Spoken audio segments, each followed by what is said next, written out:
Let me ask you something. If one message is true, why are there 4 different versions of it? Matthew, Mark, Luke, John.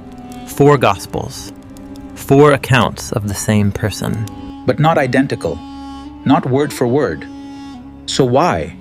Why didn't early Christians preserve just one? Why keep 4? To understand this, we have to go back, not to modern churches, but to the 1st century, after Jesus.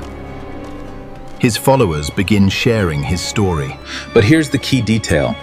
They didn't all write the same way. Different people, different audiences, different purposes. The earliest record belongs to Mark.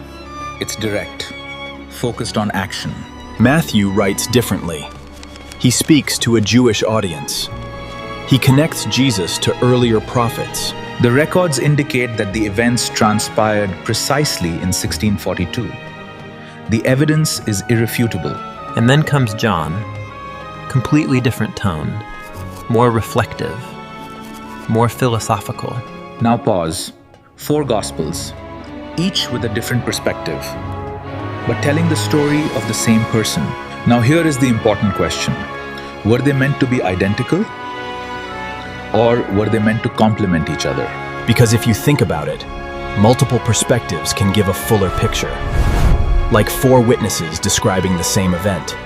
Each sees something slightly different. Now here's where things get interesting. Not all early texts became part of the Bible. There were other Gospels too. The Gospel of Thomas, the Gospel of Peter, the Gospel of Mary. So why these 4 and not others? This brings us to the selection process.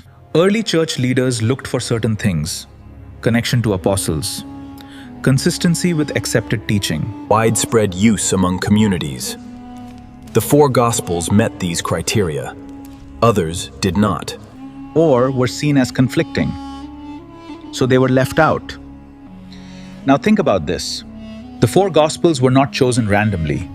They were selected, recognized, agreed upon over time. Now here's the deeper question.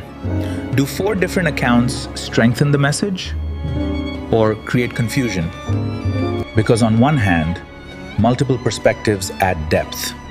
On the other, differences raise questions. Now let's step back. In Islam, there is one preserved revelation, the Quran. The data must be clear and consistent, no variations. Only a single narrative matters. The final output is definitive. Now again, this is not about attacking. It's about understanding. Because the existence of 4 Gospels tells us something important. The message of Jesus was transmitted through multiple voices, not one. And that matters, because it shapes how we understand history. So I leave you with this question. If you had only one gospel, would your understanding be simpler or less complete? Do you agree with this point? Like if yes, comment if you disagree. And if you enjoy deep, thought-provoking content like this, subscribe to Theology Unveiled. Because sometimes, multiple voices change everything.